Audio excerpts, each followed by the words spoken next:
Hi guys and welcome back. So today I'm going to be showing you how to make these almond squares. Let's begin.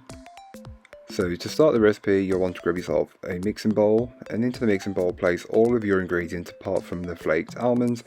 This is because we are using the all-in-one method and not the creaming method, so feel free just to place everything in the bowl in no particular order, get all that in there and just mix it on a low speed to start with, working out to a medium high. You should notice once the mixture has been very well combined that there will be no traces of a single ingredient apart from a few bits around the top and maybe the bottom of the bowl where they haven't fully incorporated, and that's why we give the bowl a good scraping down at a later stage. This is just to incorporate any of those bits that may not have been fully worked in from earlier on.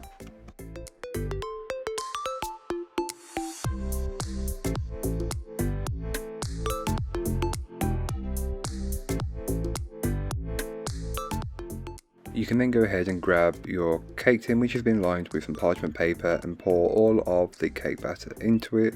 And you'll want to get as much from the bowl as possible, as this rises just the perfect amount when you've got all of the batter in there.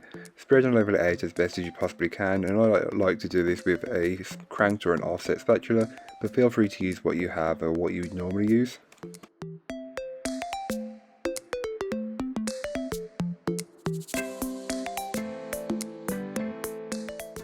So at the moment it doesn't look like anything special, and it isn't really, but it's all on flavour with this one.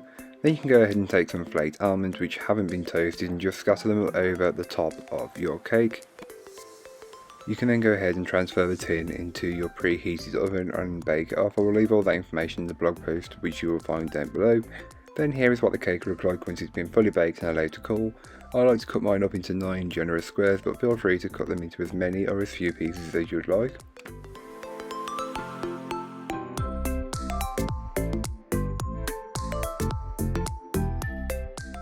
And here is a slice of the cake and what it should look like once it's baked. You'll have the flaked almonds on top, that perfectly caramelized edge, and then here is what the inside of the cake looks like.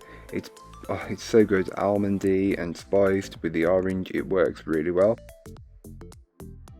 So thank you so much for watching. I hope you enjoyed. If you did, don't forget to like, comment and subscribe for more from me, and I'll be back again soon. But in the meanwhile, don't forget to check out the description. There'll be links to this recipe, a link to my blog, and links to all my social media, so don't forget to go and follow me over on there. But that's all for today. Hope you enjoyed. Bye guys.